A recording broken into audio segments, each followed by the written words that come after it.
boatbuilder. I'm really just sort of a caretaker of an idea that came before.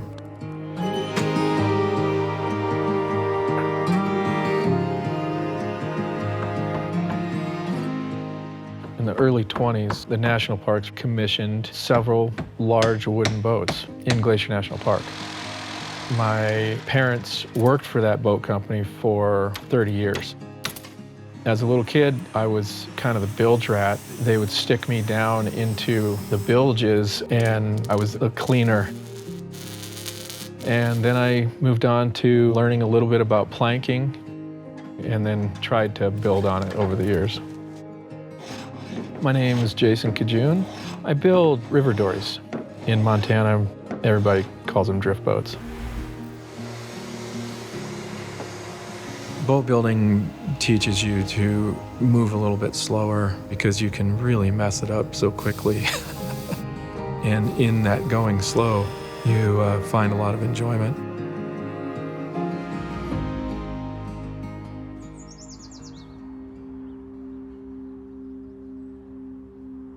Last summer, we decided that we wanted to float the Upper Missouri Breaks National Monument.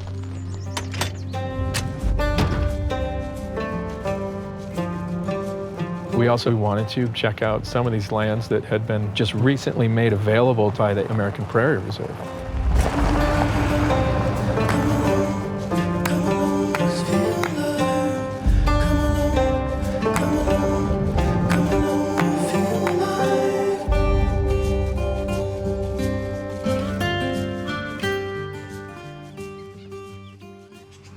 You know, it's so fun to get prepped to go. You almost get a little bit tense because you know you got a long drive and you got to deal with the shuttle.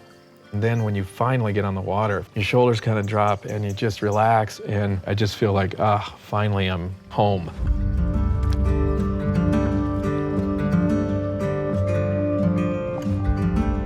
When you first come around the corner, you realize the absolute grandeur of this canyon, which is out in the middle of the prairie. There really are these massive white cliffs that just go back into these coulees, and it's spectacular everywhere you look, and just a different environment than anything that we'd ever been in.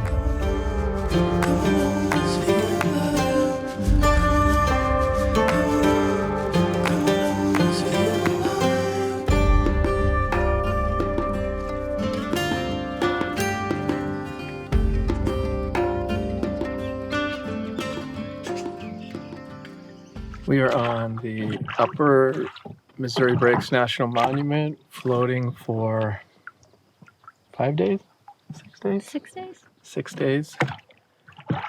Camping out with the whole family over Father's Day, no less. Anytime you are getting out of your day-to-day life with your kids, that time is particularly precious. As the kids get older, you realize that you are losing a battle with a fixed resource that is their childhood. All of that feeling of innocence floods back when you're out on the river in a beautiful place. Everybody turns into little kids again.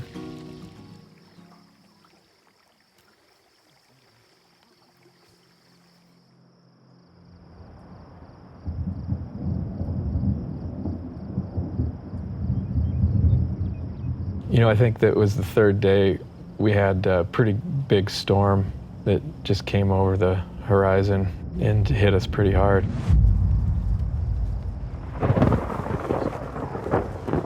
The storm on the prairie exposes a vulnerability in us. It just evokes that feeling of being so small in the world. And I think that that's something to embrace.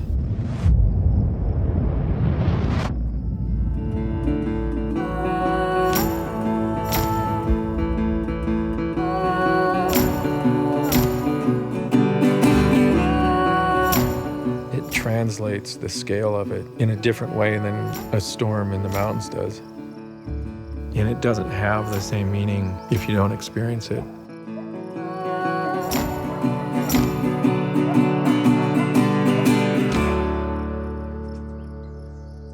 There's definitely something about traveling by wooden boat in the prairie that triggers you to be present.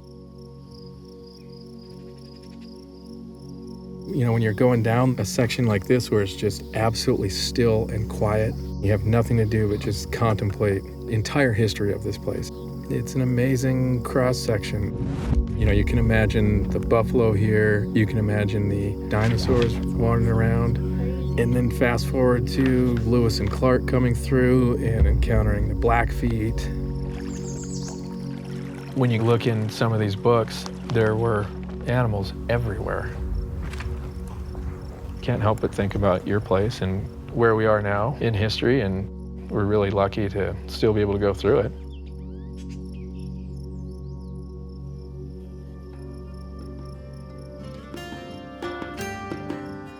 When I was a kid, we would go climbing on all of these peaks that were right at the edge of the prairie.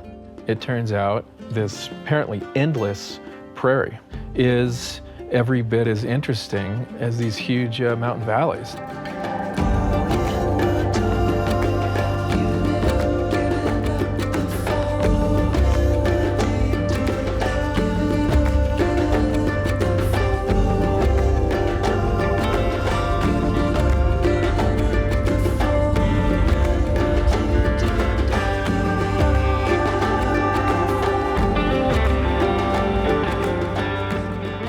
You just discover that what you think is just a flat field is a complete other area of Montana that will take my 5th and 6th lifetime to explore.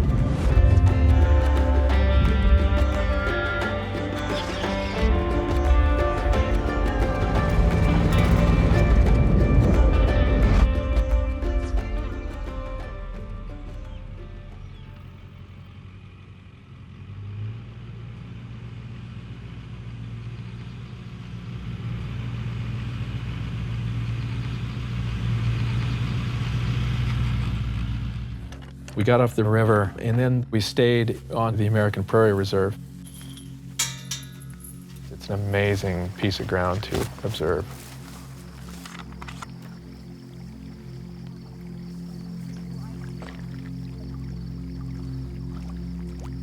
There are two sides to the way people see the future of that land. At its deepest foundation, the meaning is probably very similar for everybody. The feeling that the land evokes is the common ground. That feeling is probably the language that we need to use to bring people together in preserving the exact thing that everybody finds universal, that sublime, the vast open prairie.